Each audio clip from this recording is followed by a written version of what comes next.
Welcome to Ethos. The Business of Benefits is your no BS, no sales guide to real solutions. No gimmicks, just the truth about how to take control, transform your benefits, and care for your most valuable asset, your people. If you're tired of the same old sales pitch and you're ready to rethink your benefits, this podcast is for you. The truth is out there. Are you ready to hear it?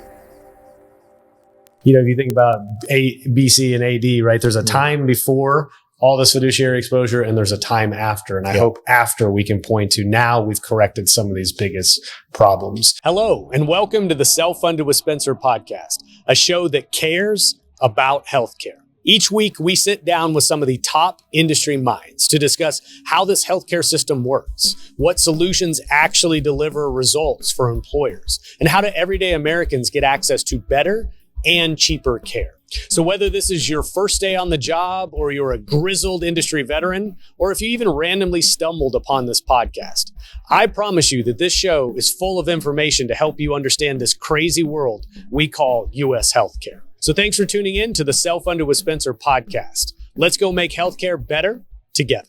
There's a company I talked to recently that I think they're called When. And their idea is like when something happens in your job or when you get fired or whatever, they do that. They take folks that immediately are eligible for COBRA and they get and intervene and help them shop to find a more affordable plan. Because most people presume, well, I need COBRA, I have to pay for it. And they're probably, like you said, going to be a high utilizer. Correct. I think their stat was they cost 3 times as much to a plan if they elect COBRA than a normal average claimant.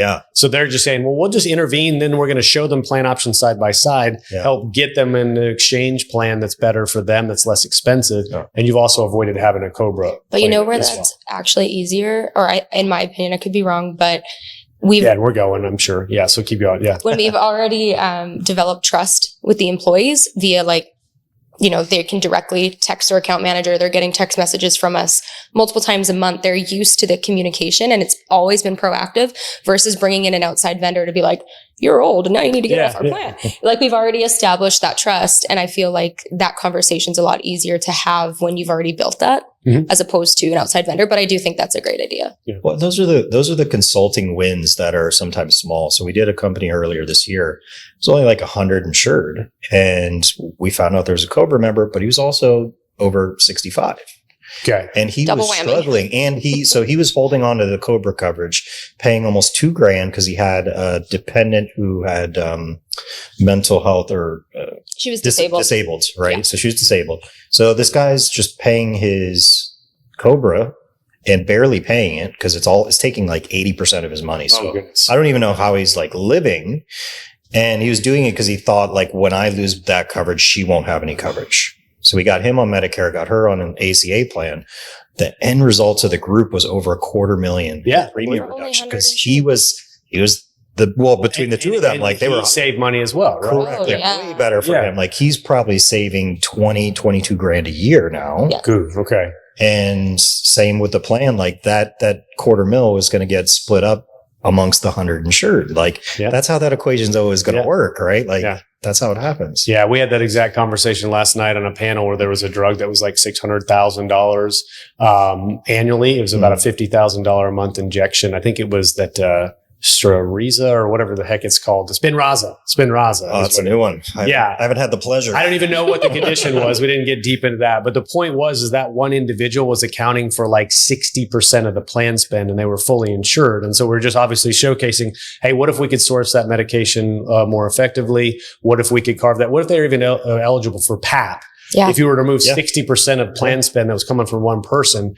right now you're not thinking about the fact that that's being spread across everybody in your plan and everybody else is subsidizing that one individual. That simple concept is so misunderstood or not understood at all by employers sometimes. Yeah. And you have to explain that when you're going through these claims examples, particularly with like network replacement, like you understand like how that claim gets paid for. We're going to take that claim and divide it amongst your members. Yep. And they're paying for it. They're paying for it. Yeah. Well, so why don't we introduce you guys? I figured we should do that. And we were rolling, so I didn't get to ask, is it Ryckis or Ryckis? Ryckis. Okay. Now, I should have asked that before. So I'm with Chelsea and Donovan Ryckis. Thanks you guys for coming down on part of your whirlwind national tour, right? That we're on right now. It's on the go. It's been a year. It's been a year. It's been a fun year, which is why I think we're going to have fun talking about this. You guys are doing some really cool things, not just the documentary, but what you're doing in your business. And so I appreciate you guys coming. I want to just say a chance to say hello. And I think hopefully we'll tell your story a little bit today, if you're okay with that. Let's do it. I think a lot of people probably want to know how y'all started working together, what it's like husband and wife and blah, blah, blah. But I would love if you guys, in your own words, just really quickly introduce yourselves, and then we'll get a little bit into your collective, but also individual bios. So Chelsea, we'll start with you. Okay. So Chelsea Ryckis, I am technically the president of Ethos Benefits. And essentially I'm going to be handling a lot of our operations, everything, customer service, client retention, and then quite a bit of the sales as well at Ethos Benefits. But Donovan and I have done a really, I think, a good job. We'll probably get into it later, of really dividing and conquering when it comes to how we manage the business. But my first interaction with the American healthcare system was when I had a brain injury in college. Okay. So I'm from Canada. I played collegiate softball, D1 at a small private school in Florida. And then my senior year was...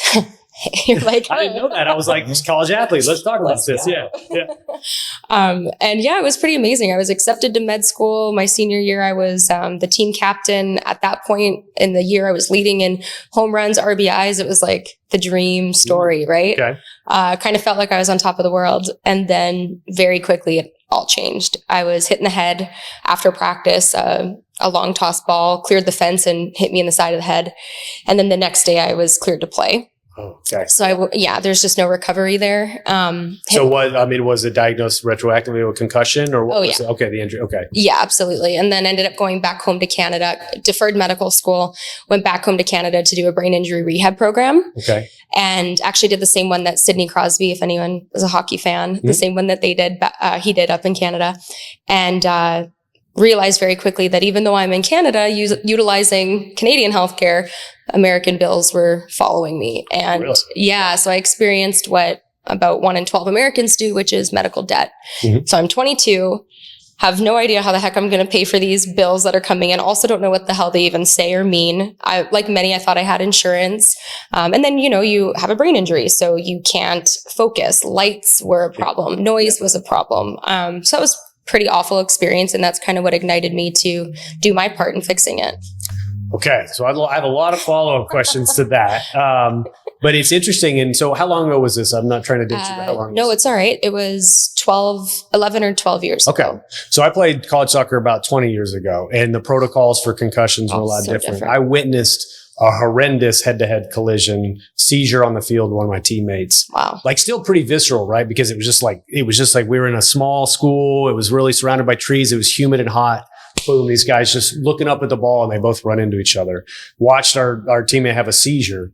The crazy thing is, I think within a week or two, he was playing again, and that wasn't his first concussion. And I just look back now, knowing what we know today, like the sort of severity of that head injury and the fact that he wasn't out for the season or wasn't done with his career kind of astonishes me at this point. Well, it's interesting. So mine was 2012 or 2013. I don't even remember. But very shortly after that is when the Will Smith movie Concussion came out. Mm. And it might have been maybe 12 months later. And, at that point, a lot of the colleges started revamping their return to play protocols.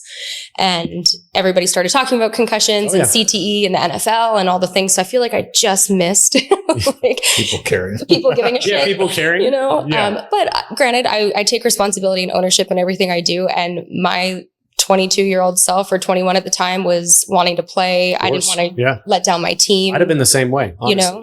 Yeah. So we talked about this earlier, but I feel like in my life, one of my lessons is to always put processes in place that protect me from my instincts, which is to go hard, to push, to, balls to the wall is what I call. My dad called me a pit bull growing up. Like, I'm all go. Yeah. So that was my first real big lesson of you can't push through everything, right? Especially a brain injury. Well, Donovan, I want to bring you in and have a chance to tell your background, but I think it's really interesting that you can touch on a moment that changed the course of your life and your career, right? Not everybody has that singular moment. It sounds like for you, it was. Yeah. So let's tell us your story real quick, Donovan. Do you have any cool concussion stories? Yeah.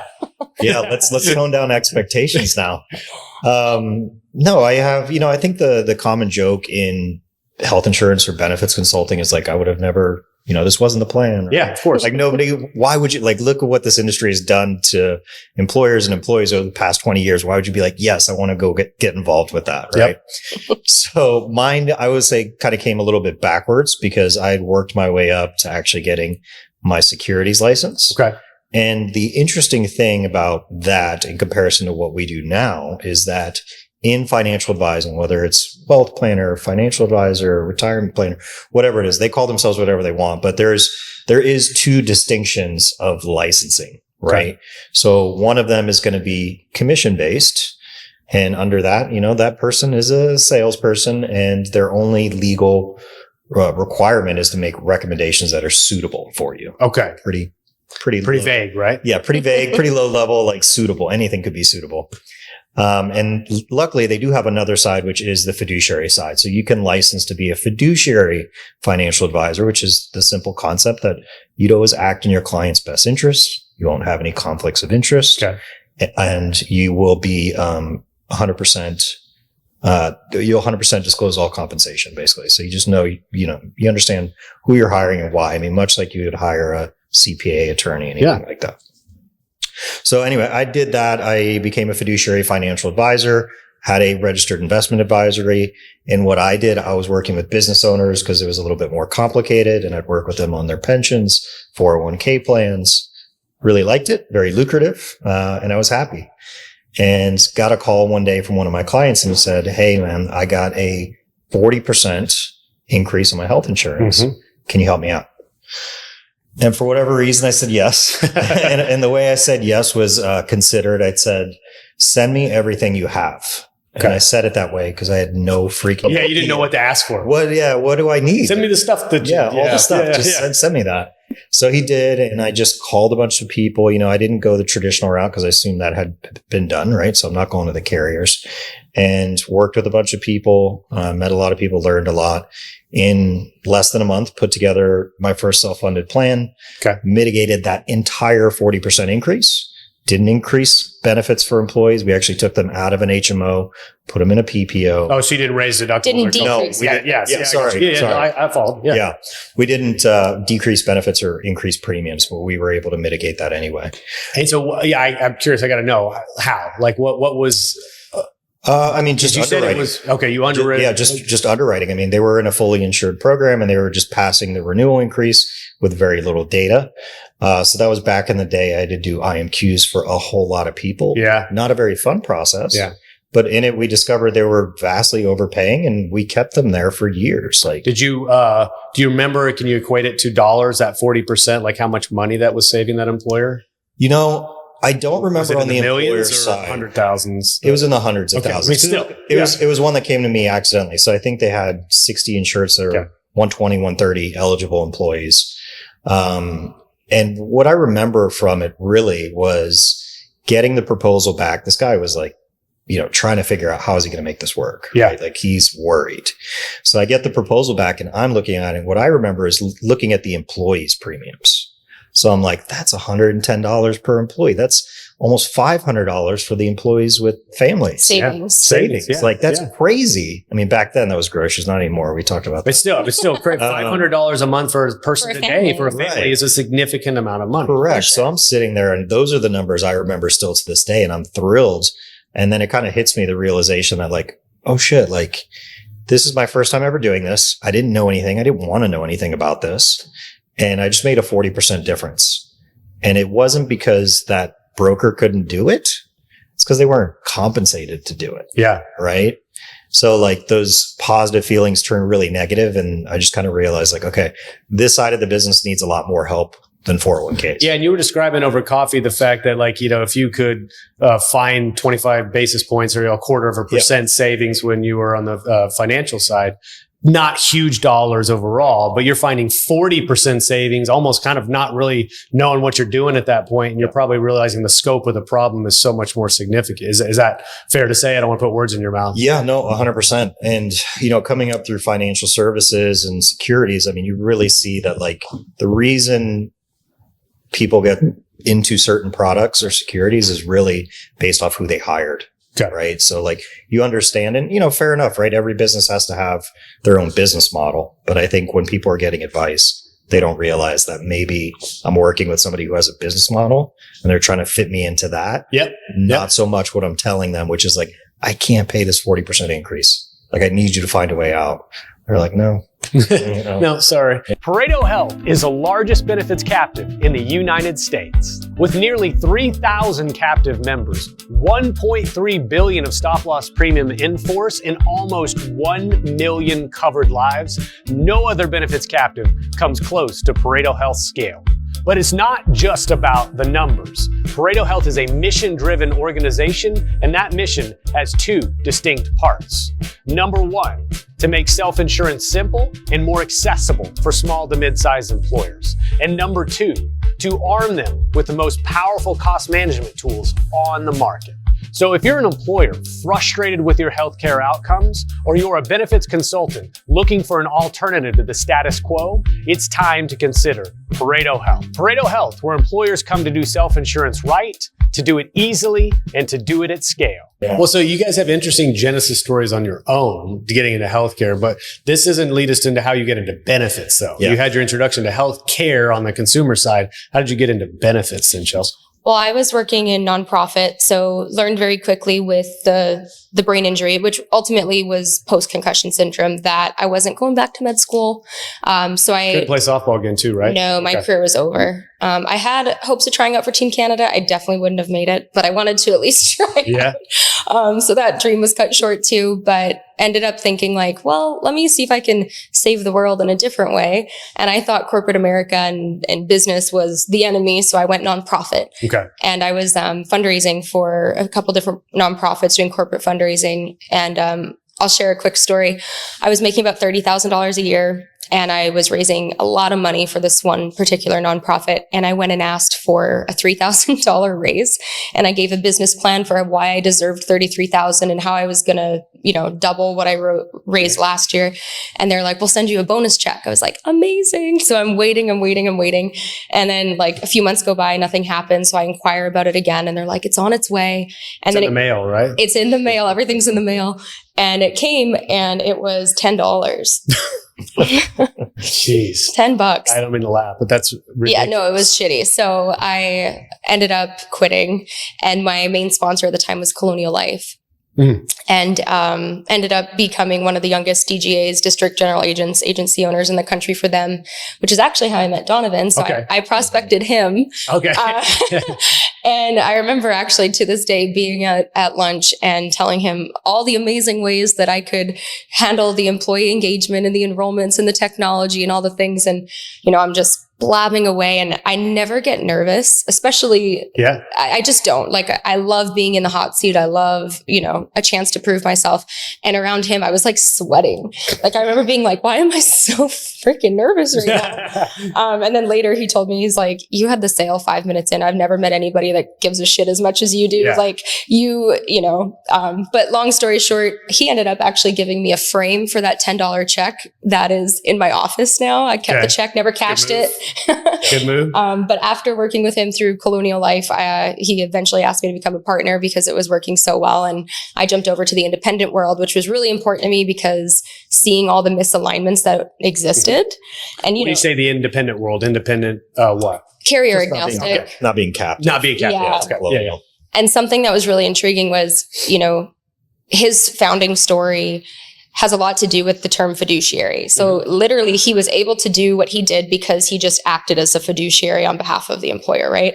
And I remember when we first started working together, he kept saying, we're on the brink of a bunch of health plan lawsuits. And this is 2016 or maybe 2017. Yeah. And thinking, wow, okay. And he's like, we're going to design our entire agency around this concept. We will be the exact opposite of the way everybody else has done it, because obviously that's not working. And we together started a scratch agency with these fundamental principles, which now fiduciary is a buzzword, but at the time it was quite, I don't know, what you call it, leading edge. It's not like an overstatement to say you guys are well ahead of the curve on that. Right. What was the recognition though? How did you have the crystal ball that you had to know that this was coming? Well, I mean, part of what I was doing with the the 401k plans was, lowering those expense ratios, showing them lawsuits.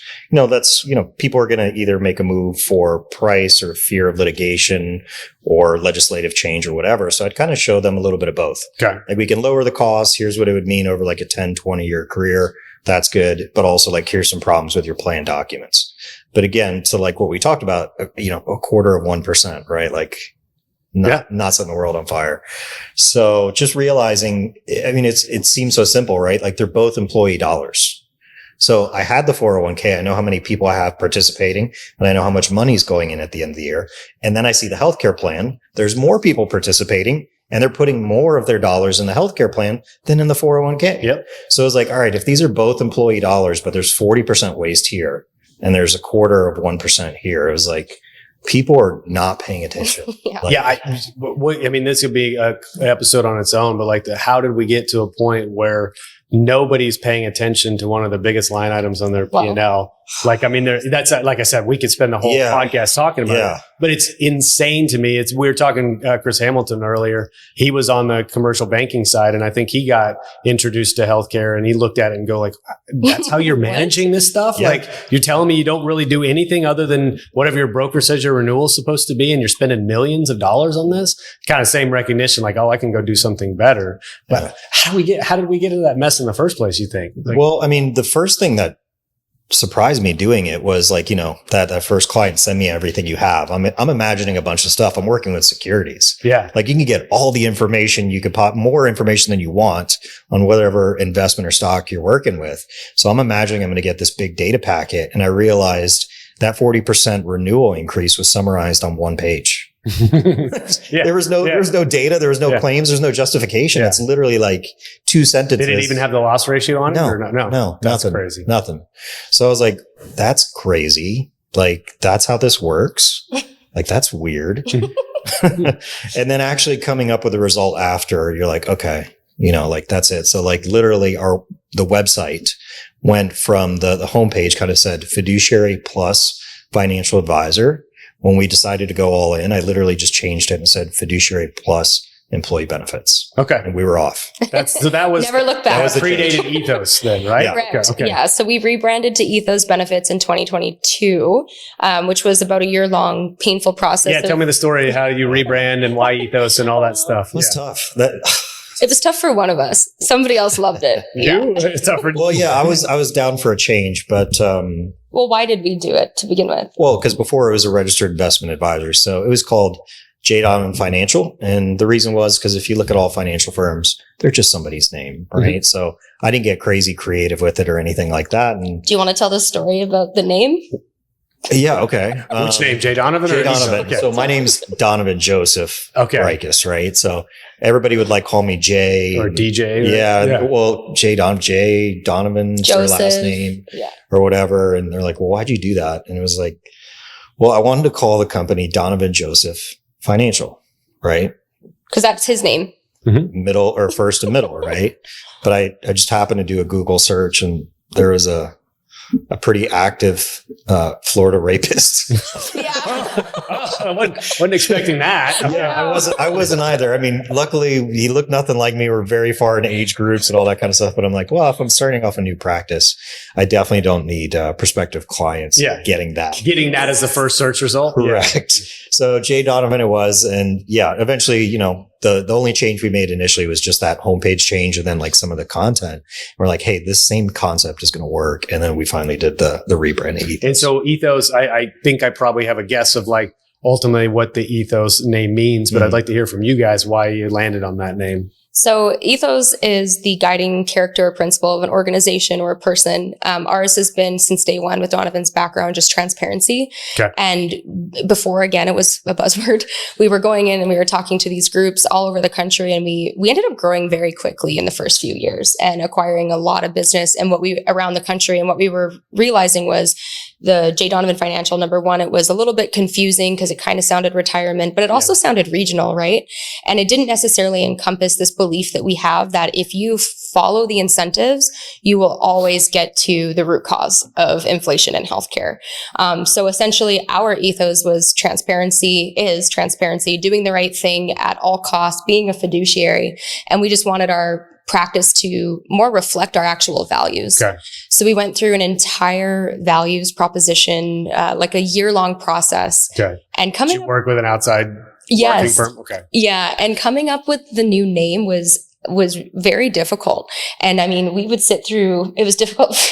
The whole process was difficult for Donovan. Well, just sitting down and being like, all right, who are you? What do you believe in? Why do you do it? Like just these questions where I'm trying to connect something very logical and financial to like something emotional. And, you know, to me, that was a hard process. I'm like doing it because the numbers work and it makes sense. And I don't want people to get screwed. And, but like coming to like a brand thesis off that was a challenge for me. Yeah, fair enough. But this is one of the reasons that like a good partnership is such a beautiful thing, is because that process ignited me. Like I absolutely loved it. It was so much fun. I've completely based our entire company culture off of the rebrand, our hiring process, literally operationally, every single piece reflects this exercise that we went through and these values. And I like that. And he doesn't. And that's perfect, right? Because I like the result. Just getting to it was, difficult for me. Yeah. And I don't like reading stop loss contracts, but he's really great. Well, it reminds me of like when my wife and I were looking for like painting a wall, and I'd have like 15 different colors of blue on there. And eventually like I trust her and said, oh, that looks exactly the same as the other ones, but put it on the wall. And I go, oh, that looks great. But the process of getting there to find that color to me was mind numbing, because there was just so many colors that looked they're blue, right? Yeah. And at the end of the day, my dumb mind just thinks it's blue. But at the end, you come up with, oh, that looks beautiful. And now I understand. I just didn't enjoy the process to get there. Yes. And it really resonates with people. I mean, we've been on a conference tour, if you will, and I've had a lot of people come up and say, Ethos, that's such a cool name. Like it is a cool name. Yeah. Right? Yeah. Sometimes people think we're Ethos Life Insurance, which we are not. I didn't know there was an Ethos Life Insurance. Okay. Relatively new. But they're big. Did they copy you guys or what? It was like the same time. Same time. Okay. Cool. Well, so Ethos, like what is your ethos as an organization? You mentioned fiduciary responsibility, transparency, doing the right thing.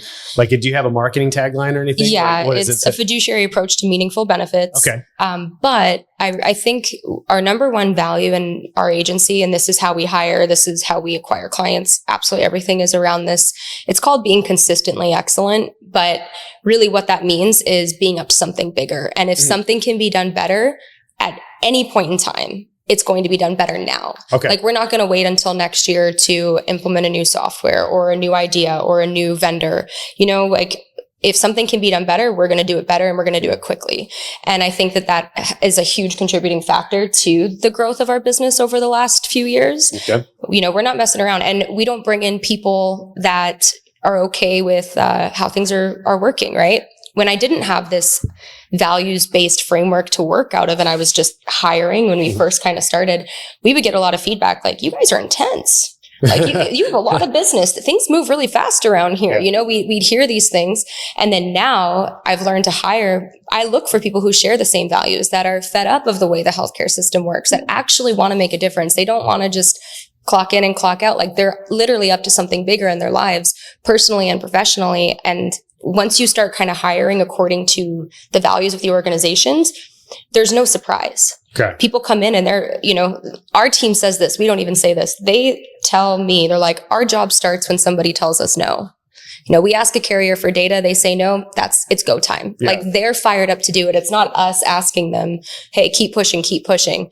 So it's really cool when your values are being spoken back to you from your team. I think that's actually a metric of success on its own. Well, what you're saying reminds is this idea one time is like when I like constraints. And what I mean by that is, let's say sometimes I'll sit down and like, what do I want to write about? I can't figure out what I want to write about. But if somebody said, hey, you should write about this, I go, oh, that's interesting. I'll write about that because I have constraints. It puts sort of like my focus, it narrows my focus to something. And what I'm hearing from you guys is you creating this rebranding and establishing your ethos as an organization created like a focus on what you do. And it sounds like it empowered you or supercharged like your passion for it. Now your employees understand what your mission is too, and they can put all their focus onto that. Yeah.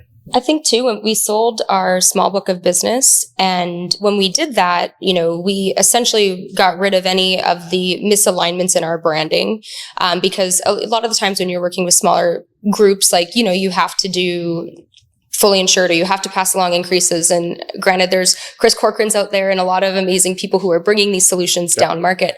But we wanted to make the greatest possible impact to the most Americans, workers as possible. So when we sold that book of business, we had a small business unit. And what we did was we brought that team, almost like, the farm team, into the big leagues, into the large business unit, and let them, now everybody in the agency is doing the same work. Everybody's got the same goal. We're all doing the same thing. And I think that was kind of the final piece and like the ultimate alignment. And since then, amazing things have come our way. Like, there's a lot to be said about actually aligning with your values and the opportunities, like the documentary, the accolades this year.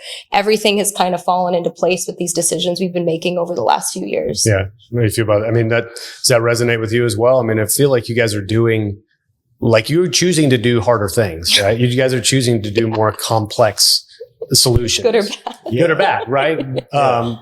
It's definitely not the easy way. I mean, But then I think the question and the follow-up is like, how do you speak to somebody that like might be hearing this conversation or see what you guys do publicly and go, I want to do that, but I feel like I can't do that. Or I feel like in my organization, they won't allow me to do that. Like, so what would you say to them, or misconceptions they may have of doing the right way that may be harder to sort of reassure them that it's possible to do it? Yeah, I mean, it's definitely possible. And I mean, I think even the beginning, the starting of the conversation with a prospective client, like even just positioning that and explaining how the industry works opens doors and makes things work in a different way. And, part of that rebrand was being able to reach nationally for these prospective clients that are like, you're right, I'm tired of the way it's working. That's not working for me anymore. And being able to put that message out further. But what we learned, I mean, is like the two businesses are not the same. At all. Yeah. Like the people on the team, the knowledge they need to have, their attention to detail, their timeliness to getting things done. When we're doing, a network replacement, we have access to care and communication so it doesn't get escalated within the company, and our communication to the company of stuff they're going to hear from their employees, but what's actually going to be happening. Yeah. Right. Like, hey, when we, Nurse Deb said something really good, and just paraphrasing, but she's like, basically like, when employees don't have that shield on their logo, suddenly they feel like they're entitled to complain. Right. Like, who is going to waste their time complaining to a company that size? They don't care. They're not going to change. Yeah. Like, they're not going to change their ways for you and be like, oh, you're right. Like, let me handle that for you. So as soon as you take away kind of that big logo company, and it could be any one of them, suddenly employees realize like, okay, this is my employer making these decisions. Now I have a right to complain. Right. That's it. So it's about, when we're getting it, it's all about expectations. And that's where brokers can really learn to get into it, is they just have to understand like the conversation is going to be a little bit different. Certainly their knowledge gap, like it's not going to happen first year. Yeah. Like if you do it right away and your first client goes amazing, like you got probably a little lucky. Yeah. You're going to go through different vendors and all that, but like you absolutely I think you wouldn't want perfect to be the enemy of good, right? You've got to learn somehow. You can't do your 100th group until you do your first self-funded group, right? And you're going to make some mistakes, but they're typically solvable, right? And then you'll learn from that and you won't make that mistake again. Yep. Having spent years working alongside healthcare leaders, brokers, and employers, I know how overwhelming healthcare can feel for our customers. We've all been there. Those renewal conversations that never seem to get easier. Rising pharmacy costs and medical costs, and no real transparency into where healthcare dollars are going. That's why I'm excited about Nomi Health. They're not just fixing the old system. They've rebuilt self-funded benefits from the ground up. With Nomi's network, you can offer something truly different. No copays, no deductibles, zero out-of-pocket costs when members see a provider. It's the kind of benefit that makes everyone ask, why hasn't healthcare always worked this way? Ready to bring your clients something different? Visit nomihealth.com and see how Nomi is rebuilding healthcare, one employer and one community at a time. But I think one of the misconceptions, Chelsea, that you're talking about over coffee was the fact that some agencies feel like they're going to lose money or they can't make money building on this architecture of what you guys have set up. So I want you to dispel that misconception for us. Well, there's sort of two schools of thought, right? Like if you're looking at a really established agency that maybe has a ton of carrier business and they're getting, and I've seen it, I've had employees come from these agencies quarterly bonuses are in the six figures for even small local agencies, right? So imagine the bigger ones, how much bigger those bonuses are. Well, when your business model is plan retention and premium growth, which if you look in these compensation disclosures, brokers are literally compensated for keeping you in the same plan and when your premium grows. So don't be surprised when that happens. But if that's the agency business model, they're paying salaries off of those bonuses. So for them to actually switch gears after they've been doing it that long, I do understand the mentality of like, holy crap, how the heck are we going to do this? Well, you're dealing with years and years of inertia, so I don't blame them, right? We were talking about the fact that people have mortgages and they have families and they have goals that they're required to hit for their organization. So they're working within the constraints of the system they're in. And it is hard just to go, I'm not going to do that anymore and put all your revenue and all your income at risk. Like that's not just an easy value proposition to put forward. But so you're saying though it still can be done, right? And so how would you position that so there isn't as much concern of moving more towards that model? And maybe it's done over time, but still can be done. Absolutely can be done. And where I think the two biggest factors is number one, leadership needs to be behind it because operational changes need to be made. Okay. You can't expect somebody who manages, let's say $500,000 in fully insured business to even manage $250,000 of unbundled self-funded reference-based pricing business. Like it is a complete. Are you talking about number of lives then? I was talking about revenue. Okay. Yeah, revenue to the agency, or size of book of business. So operationally, there needs to be a lot of programs put in place that never even existed on the fully insured side, never mind the training that's going to go in. So that's why I say leadership has to make a decision like this. We want to do the right thing. And sometimes, not to say that self-funding is right for every single client, of course it's not. But we want to be able to offer these solutions and offer them well.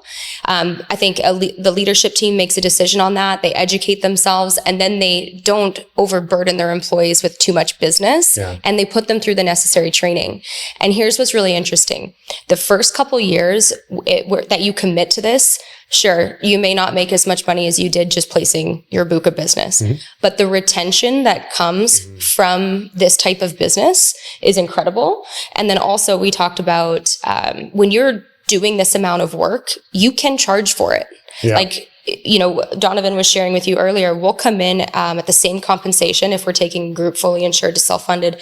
We'll come in right where they were so that they don't feel shocked, but we'll add so much value that the next year, asking for $10, $15 more per employee per month, it's an absolute no-brainer because we've shown value. So because you align the incentives to you get a mutually beneficial outcome, right? Exactly. So it's a lot easier to come and say, hey, we saved you $500,000. I need $10 PEPM. And it's not, I need it, but it's a way you reward somebody for a job well done and you delivered maximum value to them as a result. So I'm a capitalist. Why wouldn't somebody be compensated based on performance, just like athletes are compensated on performance, right? Yeah. And so I don't think it's unfair, but it's still a new model for most employers to even think, one, I'm paying you a flat fee. I didn't know what you're being paid before, but now you want X amount and I need to pay you for that. Okay. Right. And then you go, well, now you were asking for a raise, but it's like, here's because I have done this for you. Right.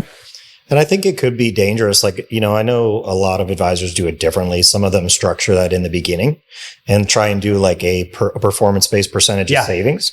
And we've played with it and we've offered it. And the only reason we haven't been pushing towards it is anytime we've asked for a raise, whatever we've asked for, it's been a sure. Yeah. Okay.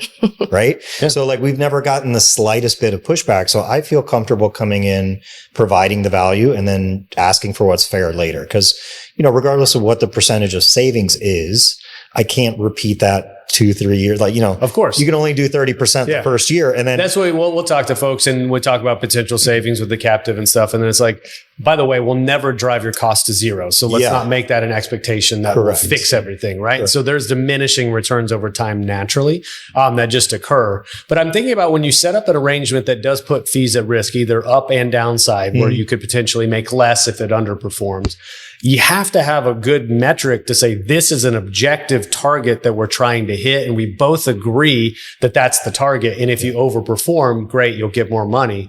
But how do you come up with that objective target so everybody doesn't think, oh, you're you're inflating the number so that you get a bigger bonus at the end of the year, right? So like in your mind, if you were to go that route, what would be a best practice to establish that proxy? Well, I think there's going to be some, that's going to be a one-off conversation depending on the stop loss contract.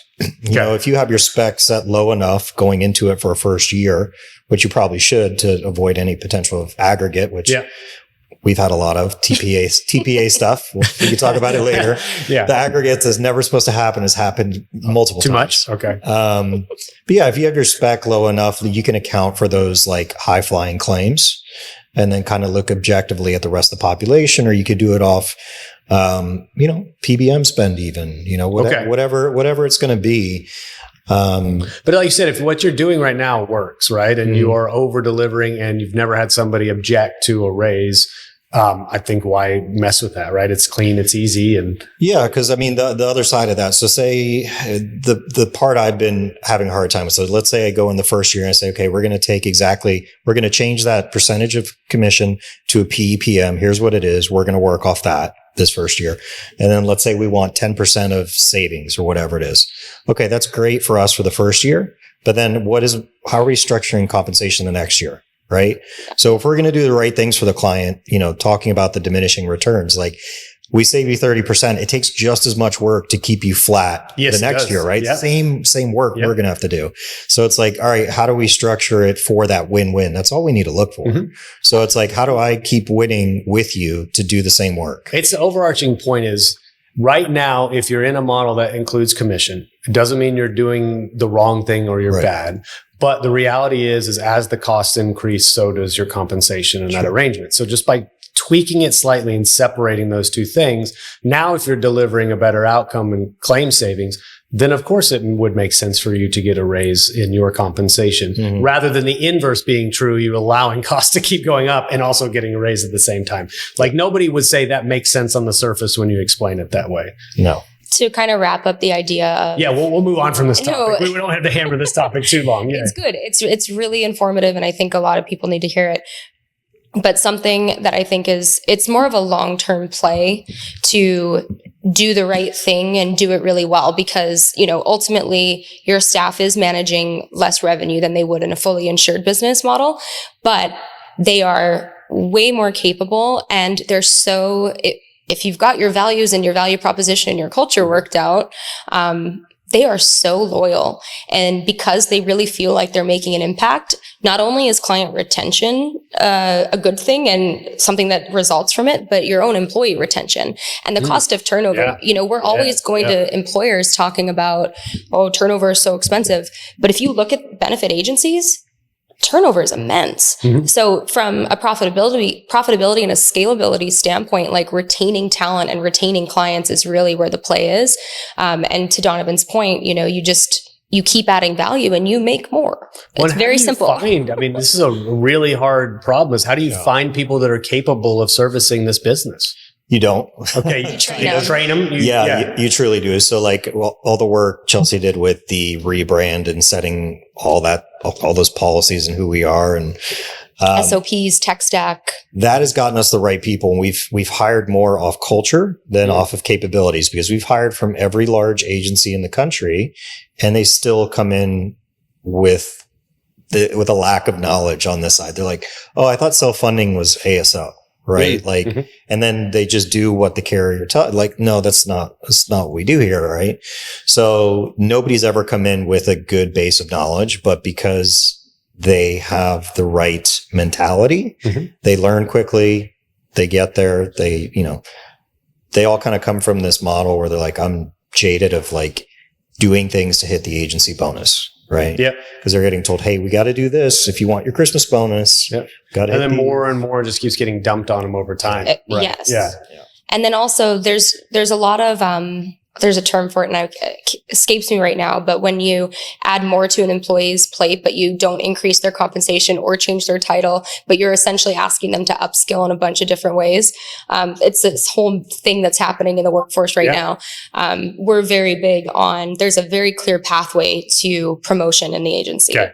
So, not only are we hiring for values, but when you complete these trainings, when you manage this, when you go through this program, you have an opportunity for, increased compensation or more PTO or whatever it is.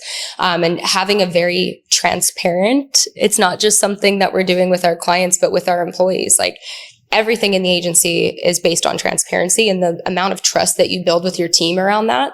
I mean, they're with you through it all. That's cool. Yeah. Well, so why don't we shift gears? Because I think we also should cover this amazing documentary that you guys have put out recently, if you're okay with talking about the origin story of that. So it's called It's Not Personal, It's Just Healthcare. Yes. Right? So how did this idea come about to make a documentary, guys? Well, we were lucky and just kind of included towards the tail end of it. But Bart Camerata is the director of the film. And then he brought on a bunch of producers, which is... Nurse Deb was big. Yeah.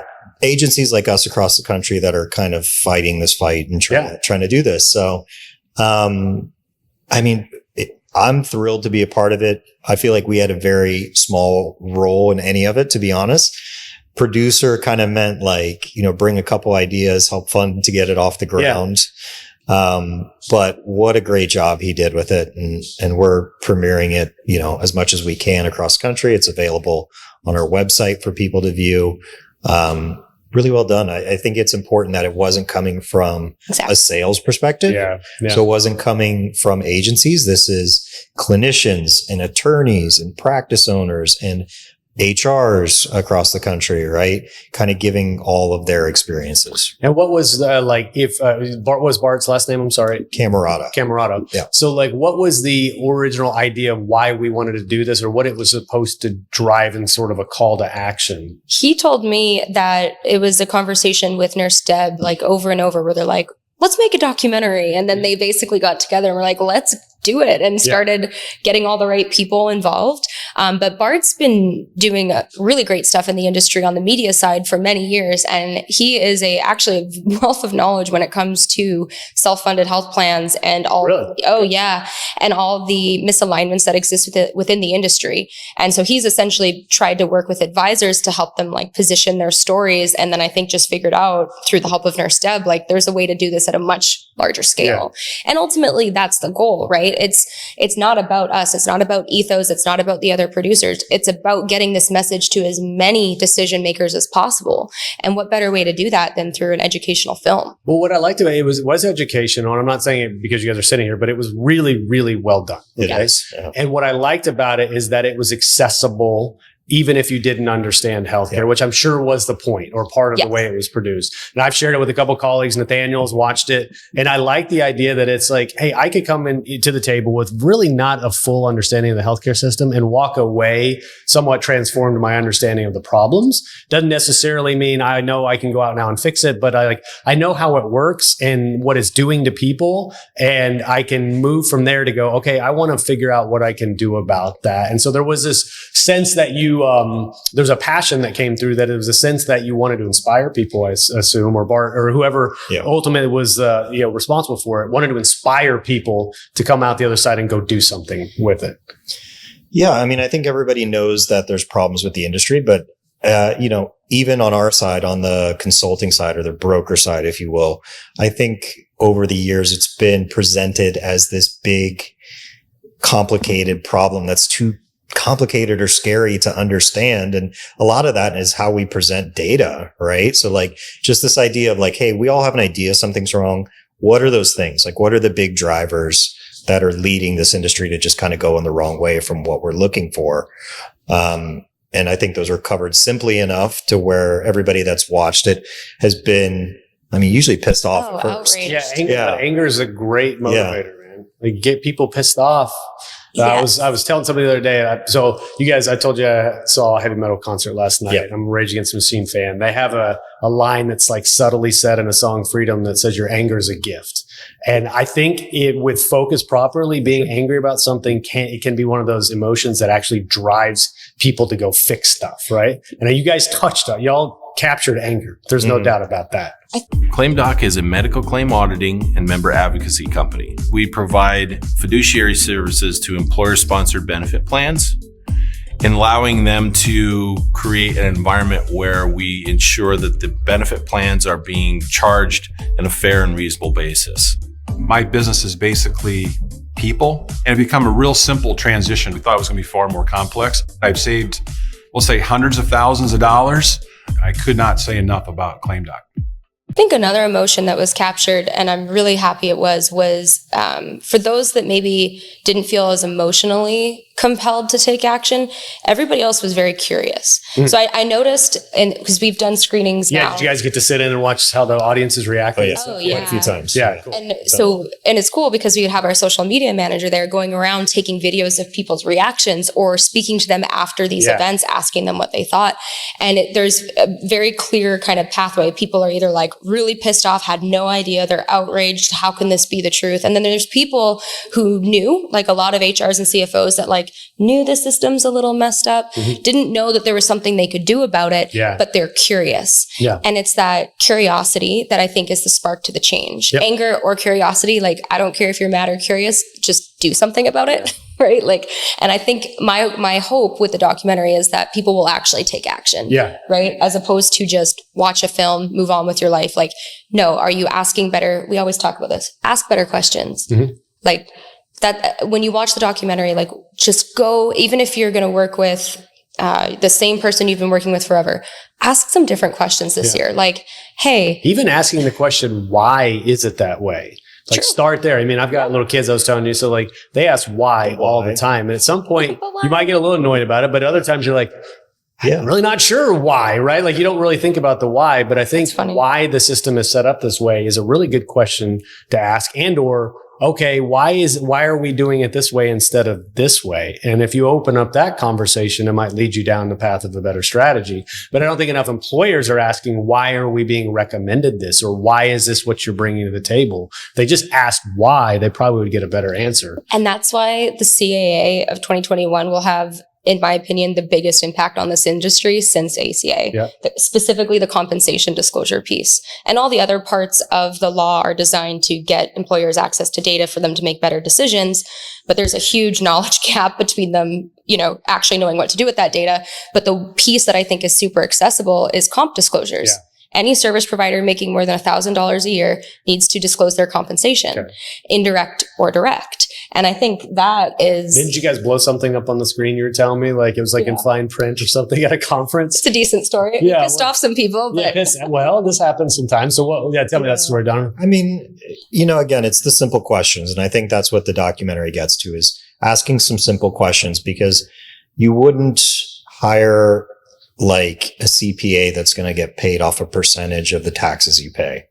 Right? That would be absurd. Could you imagine? Who the hell would do that? Like, no, thanks, man. Same with an attorney. You wouldn't hire an attorney with conflicts of interest, right?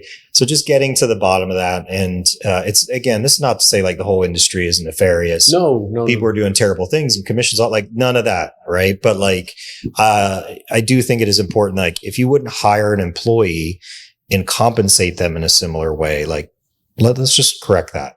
And you can stay with that same broker or consultant and just say like, hey, this is how I want to structure it going forward. Well, how often do you guys present your ideas and then they go, oh, that's really cool, thanks, and then they go back to their broker and try to get them to do it? Does that happen? Actually, just this past conference, I had a lady come up to me and say, so we spoke on fiduciary responsibility and basically the hidden liability of HR. And then I'd love for you to tell that compensation story after this. But she came up and was like, I got your book. I've downloaded your documentary. I sent it to my CFO and I sent it to my broker. I was like, awesome. Very cool. Yeah. I hope he or she does well with it. Exactly. The larger the company, obviously the sales cycle and like the cycle to work with it, a new employer can sometimes get longer. But I'd say not that often. But to the compensation disclosure, we were just showing a couple that we had seen this year and like why they were insufficient. One just said like, hey, we do all these things. And there's like 3 columns of things that they do. And they said, we're going to get paid, 104. And I was like, well, that's not really accounting, is it? Not itemized. Not itemized, right? Like we're just one sum of money and we're going to do these things. I was like, that's kind of weird. But in both of the disclosures that we showed, basically in the fine print, it says, we're going to get basically a 0 to 3% bonus based on plan retention, premium growth. And those are the 2 things that like, you don't want to be forced to stay with a carrier because of that, right? And it's just this whole idea that like, you know, a broker or consultant says, plan sponsor, I am representing you as the buyer of healthcare, but then they're getting paid by the seller of healthcare. Right. And if the buyer is not incentivizing their consultant, like the seller will, and it'll be for different reasons. Yep. And that's it. Yep. You know?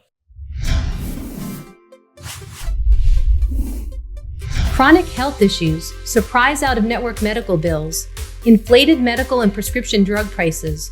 These issues cost self-insured employers hundreds of millions of dollars every year. Add to this the rising cost of care and potential for waste across the life of a claim, and it's clear that self-insured employers need innovative solutions that lower their health plan spend. At Valence, we've done just that, developed innovation that shifts the current paradigm.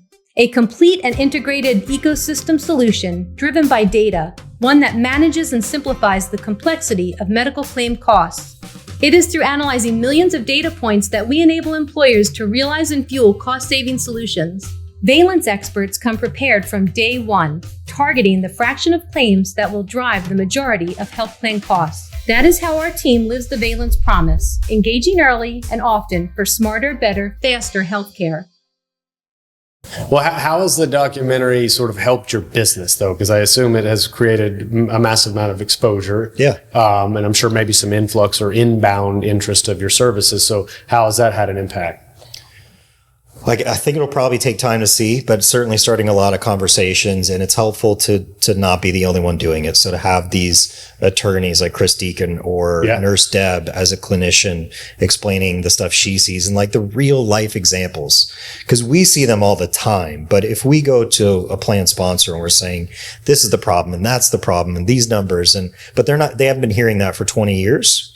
We kind of sound crazy, right? Like it seems like the whole system's it's getting you, you're getting screwed and you've been doing it wrong for 20 years and it's a little bit much. So it's really nice to have those other professionals kind of just show real life examples of how this happens. And it's starting a lot of conversations. What is sort of an unexpected bonus has been, future employees and recruiting for Ethos. Oh, I imagine. So the people in the industry that are watching it and then reaching out, literally asking like, are you hiring? Yeah, I want to work for you. Yes, right? that has people been who are amazing. not leaving their job. So they're like, I'm not necessarily leaving, but if you were hiring, I would. Yeah. And it's like, That's wow, cool. that's really cool. Yeah. Like, And really high caliber folks. Yeah. Right. So it's cool because it's like, it's very clearly reflective of our own brand, and all it's doing is amplifying, not that this was our intention with it, but it is very much amplifying the Ethos brand. Well, what I think about it, and I think about it broadly as content that you create as well, anybody create, whether it's a podcast or social media content, it's one thing, you guys have the credibility. What you know, like you guys are good at what you do. Now you have a public way to demonstrate that and showcase that credibility at scale, Correct. which leads to more interest, and it probably reinforces your credibility at the same time. And I think a lot of people don't leverage content enough to tell their story. I think Lester told me one time, if you don't toot your own horn, nobody will toot it for you. Sure. And so a lot of people get uncomfortable with the idea of putting themselves out there. But if people are unaware that you exist, it doesn't matter how good you are at what you do. It's going to be a very uphill battle to try to attract clients. This is a vehicle that allows you to do that a lot. I wouldn't say effortlessly because there was effort involved. Yeah. But then once the content is created, it's a lower effort afterwards. for sure. We had an I had one on LinkedIn this morning from a couple conferences ago, reach out and just say, hey, I finally had a chance to watch the documentary. Thank you so much for putting that together. And there's this sense of like people who, and I know I sound like a broken record, people who are up to something bigger, whether it's like these HRs that want to make an impact for their employees, right? Or these CEOs that want to do it differently and want to create a great benefits program. They will want to work with people who are up to something bigger. And I think that's what the documentary ultimately shows is it's like, we're not just sales people coming in trying to hit a quota. Like we are actually trying to change the industry and help as many people as we possibly can. And I think it shows that without us having to say it. Yeah, I love that. I want to ask you guys, we didn't get into this subject yet, working together as a married couple. I'm sure there's a genuine curiosity that a lot of people have. Yeah. Most people don't even know we're married. They don't. Okay. It's really? hilarious. So Well, What do they think? You since just her name business changed, partners? I feel like Okay. they, Yeah. Okay. But like we had a client for like 4 years and like we'd know him. We're like, you have some clients where it's more transactional and some where you're more personally connected. And we were, and he was like, oh, I didn't know you guys were together. I'm like, what? Like, really? 4 years later, we're like, oh. This whole time? Yeah. I'm like, okay. But I'm like, all right, great, whatever. I mean, as long as business is first and he knows he's taken care of. Yes, people ask about it all the time. Yeah. My answer is, and this sounds silly, they're like, what's it like working with your spouse? I'm like, that's not really what I did. I married my business partner. Yeah. So we were kind of working together first. Oh, yeah. So like we already had this understanding of each other's strengths and weaknesses and partnering together. Yeah. And honestly, that is the biggest hack that I feel like we have over all of our competition, is that we're two personalities going in and we're good at different things. Yeah. And we speak to people in a different way and they pick up on different things. And I don't think enough people take advantage of that in our industry. Like what we do is so complex. There's a financial side, there's a human side, there's an administration side, there's different personalities and different roles within that company. If you're speaking to HR, it's going to be different than CEO, CFO, right? So us being able to do it together, I think, is a huge hack. It's easier for us since we were doing it before, and that already It was worked. business first. Yeah. So that already works. Truly. So But I think most great partnerships are built on complementary skill sets, right? So like I got to ask the question then. So what do you guys feel you complement one another on, or where areas do you feel you may be deficient in that the other person helps out? I'm not taking this one. Go I'm not for taking it. that. Chelsea, you Go go for it. first. Where is Donovan deficient in skill set? Easy. Something he takes on that I am very grateful that I don't have to. And granted, we both ran our own businesses prior to meeting, right? So I think one thing that's often overlooked is people sometimes think like, oh, well, maybe it'll be easier to be in a partnership. I don't know that that's true unless you really find somebody, to your point, that's complementary. So he takes on a lot of the really big fights. Like, I don't know what examples you would want to use because. I mean, anything. It could be legal, could be fights for data, stop loss, contracts, claims, like, the stuff that you're really going to have to get into it.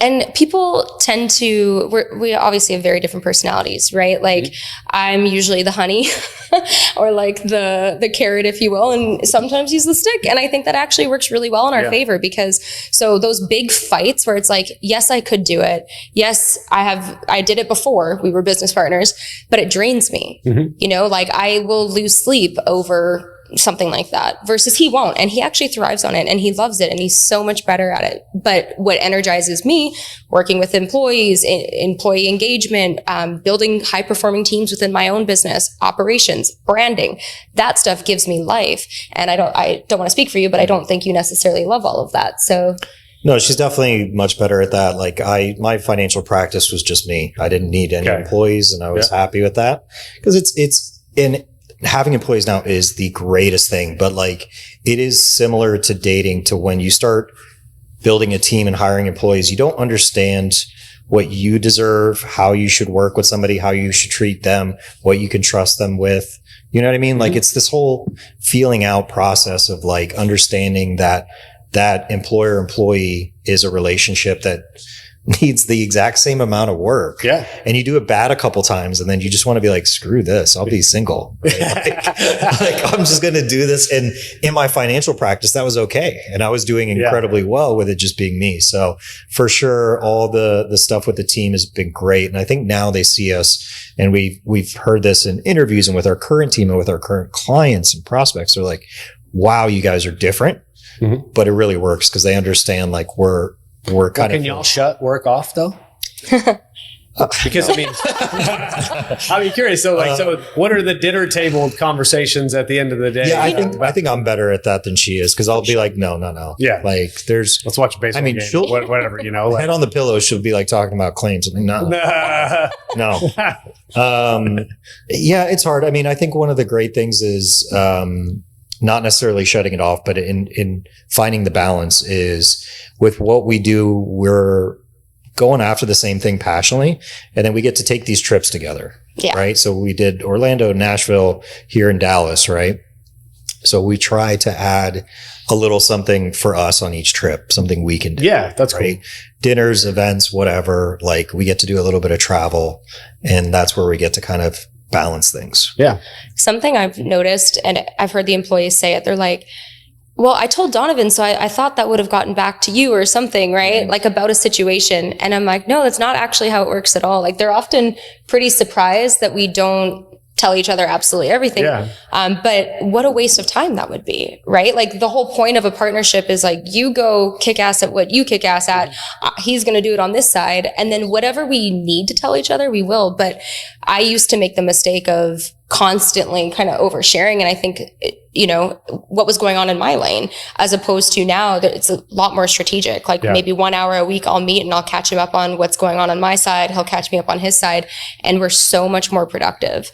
And I think there's a lot to just in business and relationships in general, like professional development, like we got to this level in business and we're really, really proud of it, but how do we level up to this next level? I can guarantee you it's not wasting each other's time. Okay.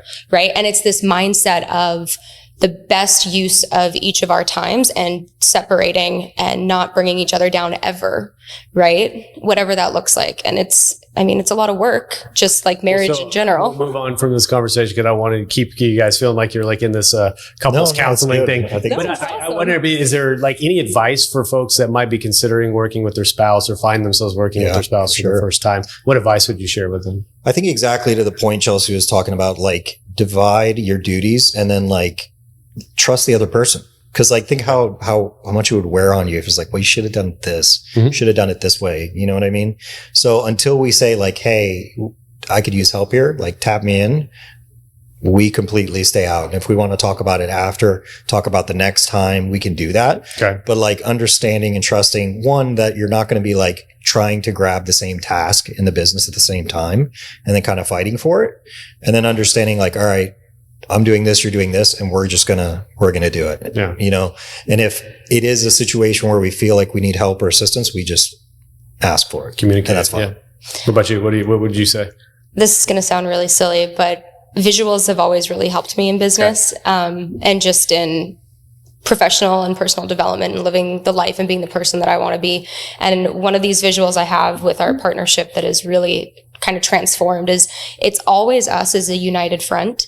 And I picture us shoulder to shoulder and literally like reaching back to our team, to prospects, to clients. And I'm like, hey, do you guys want to come on this journey of changing the American healthcare system with us? And it's not, Donovan doing this and me doing this. It's us as a united front. And we're just inviting everyone along this calling that we've been called to do. Right. That's cool. And yeah, I know it sounds really fluffy, but it always reminds me like we're on the same team, right? We're fighting the same fight. We are doing this for each other, for our future family. Like, why else would you do that? And then the other piece of advice I'd have, besides a little visualization, and being aimed at the same thing, is don't just get into business with your spouse because they're your spouse. Yeah. Like, I think that's a recipe for disaster. Like they actually need to bring value, and so do you. And both of you need to be experts in your respective areas. Because if you just get into business with your spouse, there's going to be, and there'll be a lack of trust. Yeah. And then that's what Donovan was talking about. Well, what about this and this? And then that's a recipe for disaster. Okay. Well, I think the advice I'm hearing is marry your business partner, right? That's what I'm hearing. Just kidding. All joking aside, but it worked out. It clearly worked out. It worked for us. I'm not recommending it for anybody else. But yeah, for us, that's important. Right. So guys, we'll move towards the end because we'll got about 20 minutes left of the studio. I usually ask two big questions of each. I didn't know this. Yes. Me neither. Yeah, so sorry I didn't prepare you. They're easy questions for you guys. But the first one is like big picture of healthcare. So let's zoom out from Ethos. Let's zoom out from the documentary. Let's look at healthcare at large. And let's talk about kind of what you envision some of the imminent changes or what healthcare may look like in the next few years. Like, what are those changes, or what do you think it? Well, I'll go first. I can go first. I imagine there's something about fiduciary responsibility. Yeah. Well, I mean, I'd say it's taken too long to get here. I mean, 10 years ago, I was like, this is going to start happening, and it's taken a long time. And I think that'll continue to happen, where it's like, for us, it's like, it's too damn slow. Right. Yeah. So I think the good thing that's happened is like, the CAA gave employers, this is like the bare minimum you should do to be a prudent fiduciary, right? And those 3 provisions. So I think that's going to continue to develop and help employers start getting to the right decisions. But I think it's going to take a long time. And in the meantime, employer lawsuits over healthcare are going to escalate. I think next year we're just going to see a flood of them. And every company that gets one is going to deserve it. Yeah. And hopefully that gets them to pay more attention to. Do you think we're really truly at a watershed moment with this? Like what you've been waiting for the last 10 years? Yeah, for sure. As soon as we see some traction on these first couple cases, all law firm. I mean, the crazy thing about this is it's all public information. Like you can access all this information. Yeah. So like the fact that like all these other law firms across the country are going to see the success in these cases, but then also understanding that a 5,500 for any company is 3 clicks away. And then you can see, you could use tools like Zywave to track, hey, show me the companies in the state with the most outrageous premium growth year over year, the highest commissions, whatever it is, right? And you can use this to just find these cases. And yeah, it's gonna. Well, and I just think, and you heard my colleague's response earlier over coffee. Kristen was talking about this too, but I just think there are some really bad practices that I hope get exposed. Like, I really hope that's what happens, where it's like maybe some examples are made and it's probably the most egregious examples. And so at that point, I hope the industry has a really hard look in the mirror and says, we can't do these things anymore. For sure. Because now it's uncovered, right? The idea that sunlight is the best disinfectant, it's now uncovered. And hopefully that'll be like a time on this, like, if you think about BC and AD, right? There's a time before all this fiduciary exposure and there's a time after. And I hope after we can point to now we've corrected some of these biggest problems.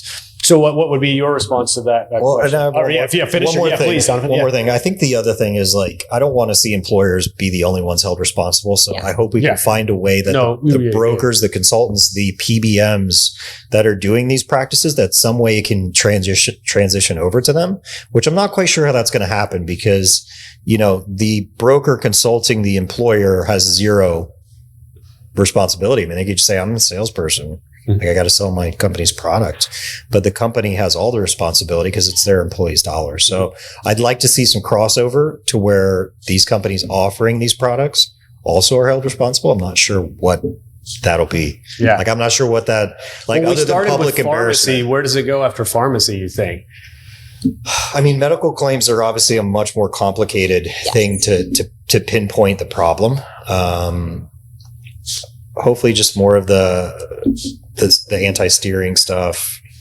I don't know. I mean, that's going to be a much more difficult thing to. You think that's why pharmacies where they started first, because it's pharmacy is just so easy because you're getting the same thing. Yeah. You're getting the exact same You're getting the exact same thing. Like, I don't even like when we do this for our employers, like, I don't even need them to go to another pharmacy. Like, they can go wherever they want. I don't care. Right. We're just going to get you better prices. Like, that's it. So it's just the easiest thing. I don't know how that's going to happen, but I'm here for it. Okay. Cool. What about you? I think a lot of organizations, if you look, are trying to create these accreditations or these courses that essentially give, whether it's HR or benefit consultants, a baseline of knowledge, right? And we see a lot of these organizations out in the market now. My hope is that there would be, along with just a life and health license, there would be some type of integrity version of that with regards to your knowledge, right? Like, it's not enough to just know fully insured business. It's not enough to just do self-funded. Like, you need to understand consortiums, associations, captives. I think if there was some type of a baseline of educational necessity, that would be really neat. The problem with a lot of healthcare is everybody is coming in making their own solution. So you have thousands of point solution vendors, and now we're seeing hundreds of different certifications that people can get. And all we're doing is confusing the end user and the people that we really want to be educated. So my hope is that somehow all of them can kind of come together, and almost like Mark Cuban did on pharmacy, right? Like, everybody understands his message, and it's because it's Mark Cuban. Well, but it's also, I was talking to you earlier about the idea of that parallel system that Keith Smith was emphasizing. The parallel system has to work better, but it also has to be as simple as the system you're exiting. And I think the biggest constraint right now is what we're trying to do, or what we talk about, is also very complex. And every day it gets more complex with all the point solutions that are coming to the fold. And I can't tell you how many digital health and health companies that wellness. It's just, oh my God, right? And so you have to also take what you unbundled and moved away from and rebundle it in a way that's now consumable by the end user. And we didn't get to talk about this today, but setting KPIs for your health plan. And then if you had a KPI of, okay, this year we want to lower pharmacy this amount, and you have data for it, and that's your focus, you're probably not going to be looking at the millions of vendors that are emailing you on wellness programs and wearables and all the things, right? Like having a clear focus of what does success look like this year. And the beautiful thing about these unbundled self-funded programs is every year we can focus on something different because we have the data, right? So yeah, it's tough to cut through the noise. And I think that's where the incentives come. Just work with somebody that actually gives only cares about your best interest. I was going to cuss again. I'm trying to cuss less, but only cares about you, right? That's your KPI. That's my KPI is don't swear as much in public. But controversial idea, but like, why can't we have the same thing we have in securities? Okay. To where we have a fiduciary employee benefits consultant, like a separate, that is a legal requirement when you get that license. Yeah. You're not taking commissions anymore. Like, well, if you listen to, do you guys know Hugh O'Toole of Innovu? Mm-hmm. Yeah, you listen to him talk because he went through the securities, whatever that, overhaul. 65. Yeah. 66. So he was essentially saying that's exactly what's happening right now in benefits. So I think your question, the answer is, why not? We can. Well, of course we should. And even, this probably should be a thing. I don't know if there's anything that's stopping us, but I think as your role as consultants evolve, that's going to be now a really big emphasis that's under your purview. And I think every broker and consultant should be now arming themselves and informing themselves to be able to act in that way. Right. Whether it's official stamp on your license or not, you should be conducting your business in that way. And again, all consultants should get paid regardless, whatever for the work they do. It's, of course, it's just about putting it together in a way that makes sense. Okay. Like, why not? Well, so I told you there's two questions. The last question is an easy question, right? Depending on what you want your answer to be. But I usually just ask for closing thoughts, right? So like whether that's summarizing the episode, one main point you want people to leave with, like what would you want to say to the audience before we go? I'll come to you first, Chelsea. Looks like you have an idea. Sure. For the consultants listening, it's possible to do really well doing good business. Okay. You can do well doing well. I know it sounds kind of silly, but the more conferences I go to, the more conversations I overhear, the more misaligned incentives are so prevalent in the way that consultants are approaching their clients. And I just want to clear out any myth. Like, you can have a very lucrative life by doing the right thing. And then to employers, change is not as hard as you think it is. It really isn't. If you have the right partner and the incentives are aligned, there's this massive lie, and that's essentially what the entire documentary is about, right? That it's impossible to fix your healthcare, and it's not as hard as you think it is. And it's all, if you follow the money, just like you do in every other part of your business, you can find real change. Well, that's what I think I want to touch on your second point. This is something we, being in the captive space, we have to deal with a lot, is like, it's somewhat novel to most of the employers that we introduce. They think they can't be self-funded. And then you start to get into the sheer numbers of clients we have and the volume, and it provides the reassurance that it can be done. And then we often will let them kind of sit and hear from other employers who've done it. And it's like, oh, that manufacturing company did this, or this 60 Life, I don't know, staffing agency or whatever it may be. They did it. Well, why can't we do it? So that reassurance that comes with experience and a track record of success then shows them that there is a path to do it. And if they've done it, why can't we do it as well? So what would be your closing thoughts, Mr. Ryckis? I think something similar. I think to the point, like, it's not as hard as it seems. Ask better questions, just simple ones. And I think creating win-wins really gets to that point. So whether you're on the advising side or an employer, like, just restructuring something a little bit different so both sides are winning. If you're an advisor, you get to start conversations that maybe your competition isn't, because you're presenting it to this prospective employer in a different way. And by the way, if you don't do it, I'm going to come in and do it after. Yeah. So like, you might as well, like, and it brings everybody back down to earth and puts the advice on the same side of the table, right? It should be advisor, employer against rising healthcare costs. So just looking for little ways to create that win-win, and wherever you're starting, don't go jump off the deep end and go network replacement, but like finding ways to create that win-win, and then finding a progression that you can put the employer through and say, hey, instead of just doing this year to year, let's come up with a 3 to 5 year business plan. And this is how we're going to start. And then we're going to look at this. So find a win-win. Cool. Very cool. Well, guys, I told you this over coffee, but one of the things I wish you guys obviously success, but like, I wish there were 1,000 folks like you doing the same things. And I'm sure a lot of them are out there. They're not always on my radar, but like, I think you guys are setting the precedent for what is the right way to do things, and that you can live well and do good things simultaneously. And so I hope for the folks that listen, it might stimulate that idea or inspire in them that they can do the same thing. And so I appreciate you guys making the effort to come down, and been a lot of fun getting to know you. And looks like we might have a little Tom Broker skit to shoot after this. So dun, dun, dun. I'm sure it'll come out before the episode. But let's go have some fun. But I appreciate your time very much, guys. Thank you. Thank you. All right.